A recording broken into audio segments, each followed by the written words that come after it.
Hi everybody. This is kind of an exciting month for us. We're welcoming a group of 6 artists from the Portland area, and their group is called Mix, M-I-X, and the letters stand for Materials in Extreme. And these women are known for really experimenting and pushing the envelope, and you're going to see a huge variety of techniques. Now, all of the pieces are not for sale. The ones that are, I will mention it, but I want to explain what each collection and challenge was, and then you can just see how it was interpreted. So this first challenge was called Let It Rip, and they were required to use paper in it in some way. So this first one down here, Making Connections, is, I think that's, Elaine Miller's, or Elaine Millar, excuse me, I mispronounced that. And I had no idea at first that the white areas on here are paper, but when you get up close, you can see what a clean edge that you get working with paper compared to seaming everything. And I find as I'm clear across the room and I look down here, there's just a lot of drama in that particular piece. Now looking at the next piece, which is entitled Postcards from Italy, Annette McFarlane has chosen to really portray some of the experiences that she had in Italy. So paper is incorporated into some of the areas that you see in this pictorial quilt. The next one, Postcards from Italy is $900, and it's 18 by 40 inches. Now the next piece is Add Rip to the Mix. And this was created by Betty Daggett, and you can see where she has used some handmade paper in the cream colored areas of this. And I think what is interesting about this piece is how the fabrics, a lot of them were also ripped. So she really got pretty literal with Let It Rip. Now, this piece is by Kathy Blondell. It's called It's Not Easy Being Green. And all of the collaged pieces have been cut and the raw edges are evident, or else they've been ripped. And I think what's interesting about this is how those little fringes create a whole different feeling in the piece and add depth. So it's really interesting how Kathy puts fabrics together to her choice of a palette. And this piece again is 18 by 40, and it is $975. Rolling Surf was created by Hildy Moran, and she and her husband and their dog are great hikers. And she's used the paper in the white areas just to kind of represent the foam that you see in the ocean. The colorway in this, I think, is just stunning. And I mean, I immediately looked at it and knew it was the beach. And they do a lot of hiking over on the Oregon coast. And this one is also 18 by 40, and it is $700. So Many Recitals was created by Lynn Anderson, and she was a music teacher for years, and she took the Let It Rip to the music, and I thought that was a really fascinating way to interpret the theme in this piece. And it is not for sale, and she's used the paper textiles for her music pieces that are placed on top of the quilt.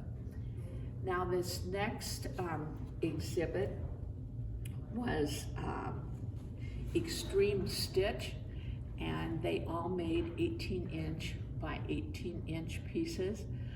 This top one is Lynn Anderson's, and I think the diagonal feeling in here is really nice. You know, when I looked at it, the diagonals create so much movement. This next piece right under it, it was done by Kathy Blondell. It's called Woodland Creatures, and it's $300. And what I found interesting in this one are the tiny, tiny little insets that you see in the piecing in some of these areas. And you know, they're a little higher contrast, they're a little lighter in value, so they really end up showing nicely. And this piece, you can tell, is similar to her one in the other show because she uses a lot of the grid-like geometry in her pieces, and you see that in the background here. This one was playing around, 18 by 18, was also done by Kathy Blondell, and it is $400. And again, you feel the style. And we placed these two pieces together because we felt like they really had that similar hand, and that's a lot of what you see when an artist gets very involved in their work. You see them going from one piece to the next piece, and that will be a similar hand, almost like your handwriting. Now, let's start on this lower piece. It was also done by Kathy Blondell, and it is $400, 18 by 18. Again, very similar. So you have three pieces here by Kathy. And then Windows of La Boya is 18 by 18, and it was done by Hildy. And Hildy is known for her architectural pieces. And this particular group of this size, these are all canvases that were, I think they're 6 by 12. I am not exactly sure, but the piece was made and then mounted on top of the canvas. And she's used some painting techniques in here. So the surface design is really prevalent. And you feel the idea of buildings, and you're just checking out the windows. Okay, Annette McFarland did the Opal Creek, and it is 18 by 18, $195. And if any of you live between Portland and Salem and you went up in the mountains, Opal Creek is up there, and it's a very lush, beautiful area, and I think the colors in this piece really capture the feeling of a place. And she understands that difference isn't bad, it's just not the same. And it is 18 by 18, and it was done by Elaine Millar, and it's $350. And I don't know if I told you Opal Creek is $195. I really enjoyed what she has done in the background of this piece with that really oval kind of shape behind the tree. I thought that was a great way to pull the eye up to look at the tree when you have such a busy print down on the bottom. And she's added a lot of hand stitching. So this top piece up here, my hot pink dress, and this was that same challenge you just saw with the canvases. And Betty has chosen to put her piece on top of another piece, but not make it flat. And that way she could take and insert some of the paper. And she told me that she had made a dress out of this fabric and still had some fabric left over, and one of the scraps just looked like a little dress. And I thought that was really a clever way to compose a piece. Okay, now we're coming to Betty Daggett's piece. It's called Broken Image Revisited, and it's 18 by 18 and $425. And this is her stitching piece, and you can see where she has taken a deconstructing piece of printed fabric and then embellished it with stitch.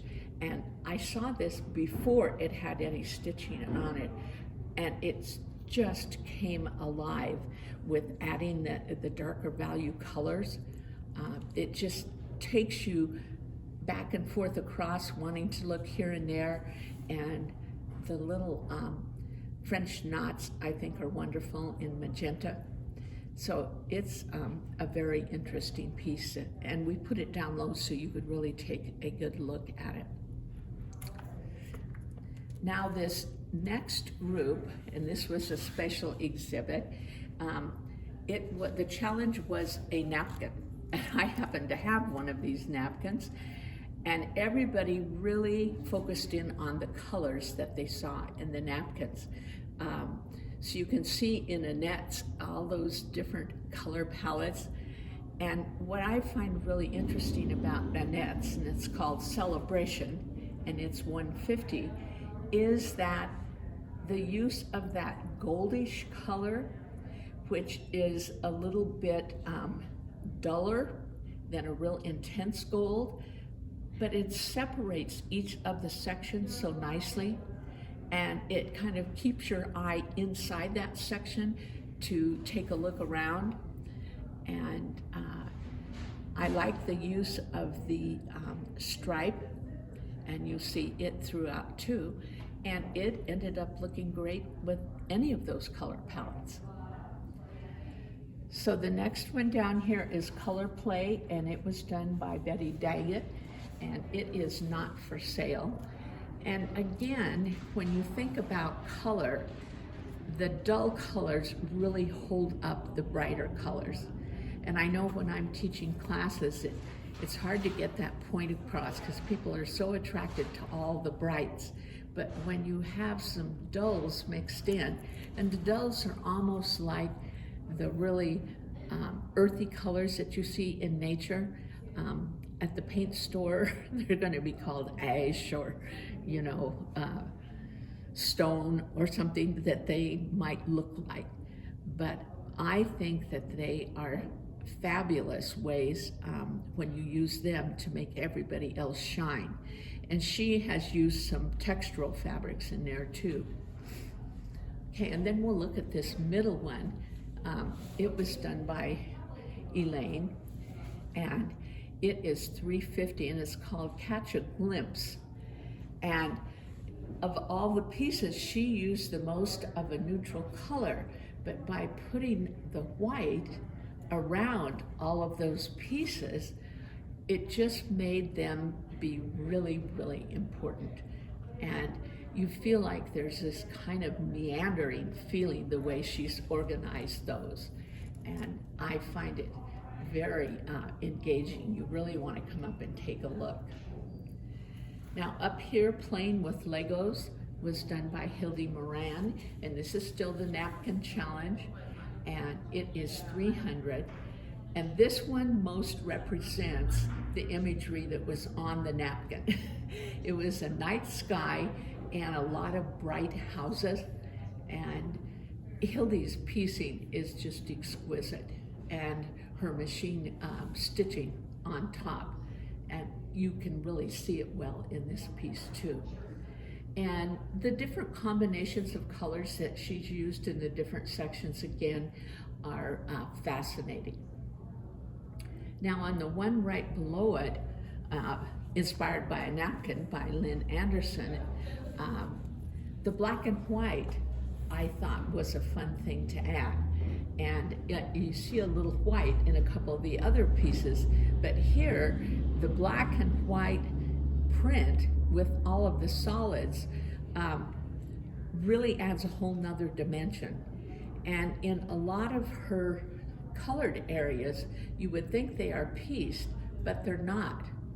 And they're raw edge applique. It's heavily quilted diagonally in both directions, so everything is very secure, but you see that grid in some of the colors as it crosses over. Now this next group, this is the other challenge that was called As I See It. And this piece I found just fascinating when we opened the box and took it out. It was done by Kathy Blondell, and the simplicity of the composition really showcases her hand-dyed fabric, and I just think this fabric is exquisite. I'm not exactly sure what technique she used, but she is a seasoned dyer and does some beautiful, beautiful work. But what I feel makes this piece work is the black and white. And in this top area, and it's just teeny, teeny, teeny, about 4 threads wide, but that bit of black is enough to make that little section stand out. And there's that really pretty blue-green in there, and she's repeated it down below, which I think is just kind of magical. And then adding a wider black and white stripe just kind of sets the whole thing off. This is called To Die For, and it's by Kathy Blondell, and it's $975. And if you happen to get into the store to look at these in person, several of these pieces have been finished the same way, and Kathy's is one of them, where there's no binding or facing on the pieces. There's a top stitched edge, and I think that I am going to try that technique. I like the look of it, and I feel it's been very successful. Okay, Reflecting on the Journey is done by Betty Daggett, and it's $585.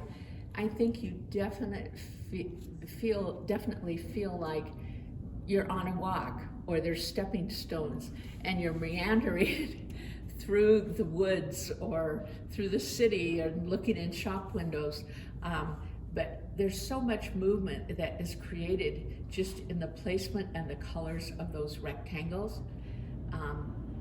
And I don't think it would be near as interesting without this quiet background with the different kind of cream colored textures. And I think it's a great balance for the strength that you see in all of those solid colors. Now this next piece, you may recognize the artist because I know a lot of you know Hildy Moran. It's year 2020, As I See It. It's $700, but Hildy is known for her house quilts, architectural classes that she teaches, and just her skill at piecing. And I thought it was kind of magical how she inset these into that background fabric. And the quilting is just exquisite on this piece too. Those areas where she's left the circles, I'll have Tricia get up kind of close to one of those circles because it's very interesting. But I think this piece just has a lot of movement, a lot of interest. You don't just take a quick look and walk away. You want to get up closer and see more. Okay, this next piece is by Lynn Anderson. And when we were hanging it, we kept thinking we had it crooked. And we finally got the tape measures out and measured everything. But the illusion of that tipping over log cabin block is fascinating, and it certainly keeps your interest when you take a look at it. I think that the use of not straight lines for the log cabin, but those kind of diagonal not just the diagonal, but the thick and thinness of those pieces makes it extremely interesting. And also the amount of color that she has used, that kind of red orange, you see it in 3 different places. And I found I was pretty drawn to that red orange, and also the hot pink for some reason. And I think her quilting is really nice on this piece too. I mean, all of these girls have done a great job on their quilting. And this last piece is done by Elaine Millar.